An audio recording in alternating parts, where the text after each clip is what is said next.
Let's start with a story, an amazing story.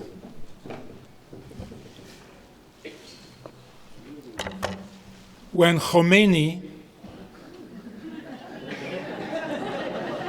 what, you know him? When he gained power in Iran, the Jewish community had no idea what this is going to be. Who is he? What does he want? What's he going to do? He held American hostages, you remember, yeah? And in America, they didn't know what to make of it. He's holding hostages, but he makes no demand. What does he want? So the State Department said he probably wants money. The Pentagon said he probably wants weapons. Everybody had a theory, but nobody knew. So the Secretary General of the General Assembly of the UN, I forget what his name was, he decided he's going to go to Tehran and find out what's going on. He got out of the taxi in Tehran and he was attacked by a mob. The police got him back into the taxi, took him back to the airport, and flew him back to New York. When he got out of the airplane in Washington,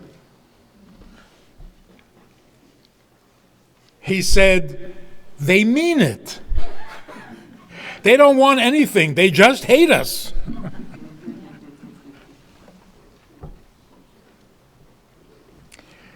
So the government, trying to find out what's going on, asked Khomeini if clergy could come visit the hostages for their spiritual needs.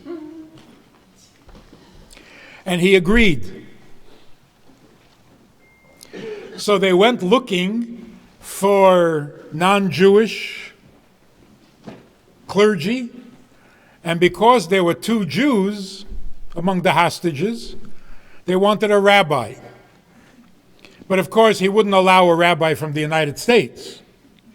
So they called a rabbi from Mexico, Rabbi Hirschberg. And the UN said to him, "Would you agree to go visit the hostages? But we can't guarantee your safety. You could become a hostage too." So he said, "Let me call you back."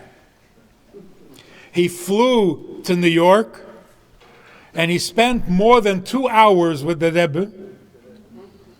He asked the Rebbe if he should go. The Rebbe said yes, and they talked for a long time. As he was walking out of the room, the Rebbe said to him, "Don't forget to take a menorah, a Chanukiah." And this was in the middle of the summer. He thought, uh-oh. Why am I going to need a Hanukkah menorah? But he didn't ask. He went back to Mexico. He called the UN to say that he's ready to go.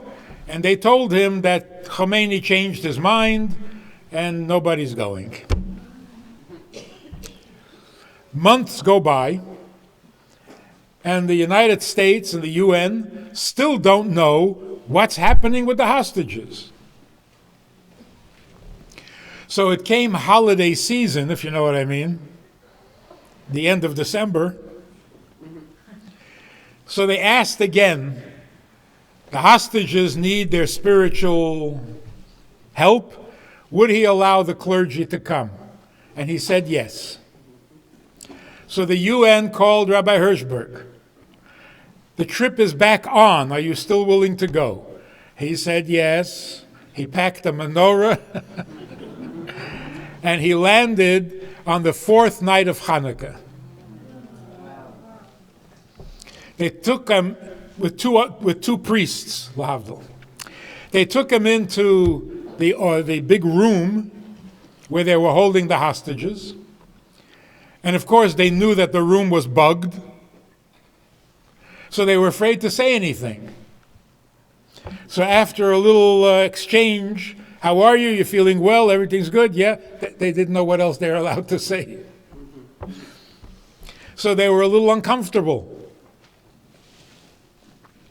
And suddenly they hear from the corner of the room, the Jewish hostages and Rabbi Hirschberg are lighting the menorah and they're singing. So all 50 hostages they all went to watch the menorah. Somehow, the word got out to the Jewish community that a rabbi came. They lit the menorah, they sang a song, and they're still alive. So maybe it's not so bad. There was a little hope. Friday was the prayer day. And Khomeini was new, popular. So for the prayer, almost 1 million people came in front of the palace, in the street, to pray with Khomeini. So they set up a big stage for Khomeini and his family, another stage for the ministers, a stage for the visitors, the guests, and everybody is praying. And then at some point in the prayer, everybody got down on their knees and fell on their face. Everybody, except Rabbi Hirschberg. Sure enough, 5 minutes later, an interpreter came from Khomeini's box, from Khomeini's platform. Khomeini wants to know why you didn't bow. Rabbi Hirschberg said, because I'm a Jew and I'm not allowed to bow to anything or anyone except Hashem. And you're praying in a language that I don't understand, so I couldn't take a chance. The interpreter goes away. 10 minutes later, one of Khomeini's sons comes to Rabbi Hirschberg and says, my father wants to talk to you. And he takes him over to Khomeini's box. And Khomeini says to him, through the interpreter, tell him that I appreciate his honesty and I appreciate that he doesn't take me for a fool like the ministers who did bow. So Rabbi Hirschberg said, tell your father that if he appreciates, he should give me an appointment. I need to talk to him. So they made an appointment for Monday morning in his villa. That Friday night, Rabbi Hirschberg went to the synagogue in Tehran where Rabbi Ezrachian was the rabbi. The streets were full of people because they heard what happened. He didn't bow. He's still alive. He lit the menorah. He's still alive. They all came to see this rabbi. The streets were so full that he couldn't get through to the synagogue. Finally, they davened, they prayed, and then at the end, he went up to the second floor of the synagogue, and he spoke to the people in the street from the window. Monday morning, he went to the villa, and they spoke. All morning, all afternoon, for hours and hours, they spoke about everything. One of the things Rabbi Hirschberg told Khomeini is that the Magen David, name of the shul, the Magen David that is on the tefillin bag and on the Torah covers is not from the Israeli flag. It's much older. Khomeini said, oh, I didn't know. He called in a secretary and he said, send out letters to everybody. Al kol Medina u Medina. That any Jew who has a Magen David on his tefillin bag or on the Torah cover should not be harmed.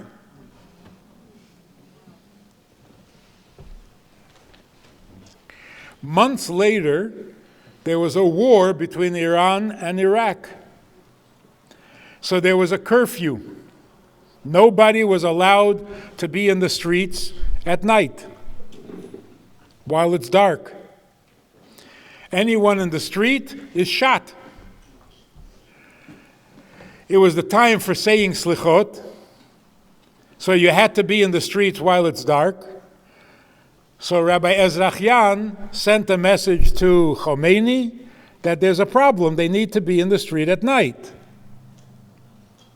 or early in the morning while it's still dark. Khomeini gave out a ruling that any Jew with a Magen David on his tefillin bag is allowed to be in the street at night. What's the moral of the story? The moral of the story is, if you stand up proudly and you don't bow, then even somebody like Khomeini will have respect. What's interesting about this story, if anybody asks you, can Purim ever come out on Hanukkah? The answer is yes. Here is a story, a Jew who did not bow in the capital of Persia. And everybody said, you're going to get us in trouble.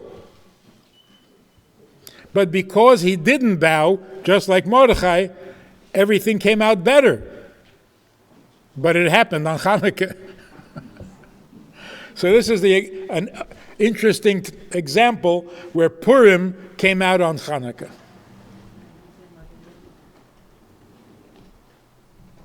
If we don't bow, if we are proud, not arrogant, but proud, the whole world has respect. When we are not proud, the whole world loses respect.